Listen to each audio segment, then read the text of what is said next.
నీ జీవితంలో కొన్నిసార్లు ఎందుకు దేవుడు ఒంటరి వాడిని చేస్తున్నాడు, ఎందుకు ప్రజలు స్లోగా నా నుంచి దూరం అయిపోతున్నారు, ఎందుకు నమ్ముకున్న వారు దూరం అయిపోతున్నారంటే ఒక మాట చెప్పాలని ఆశపడుతున్నాను. If you have to go through elevation, you have to experience separation. నువ్వు దేవుడిని హెచ్చించాలంటే కొన్నిసార్లు ప్రజలు నీ నుంచి ఏమవ్వాలి, దూరము అవ్వక తప్పదు. ఈ రాత్రి గాయముతో దేవుడు నాతో మాట్లాడితే బాగుండు. ఎందుకు ప్రజలు దూరం అయిపోతున్నారు, ఎందుకు నా అన్నవారు దూరం అయిపోతున్నారని ఈరోజు ఒకవేళ వేదనతో గాయంతో దేవుని మందిరానికి వచ్చుంటే ఈ రాత్రి వాక్యం నిన్ను ఆదరించునుగాక. ఆ రాత్రి దేవుడు పోరాడేవాడిగా సాక్షాత్తు యేసు ప్రభువు వారే తనతో పోరాడుతున్న సందర్భంలో చివరికి రాత్రంతా పోరాడుతున్నాడు. ఉదయకాలము సూర్యోదయం అవుతా ఉంది.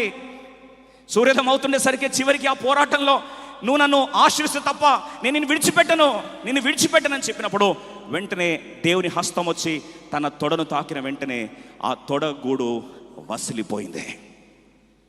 రెండోదిగా పెనుయేలు అనుభవం, మొదటిది ఏకాంతతను మిగుస్తుంది. రెండోది పెనుయేలు అనుభవం నీ జీవితాన్ని మార్చక ముందు నిన్ను గాయాల గుండా తీసుకెళ్తుంది.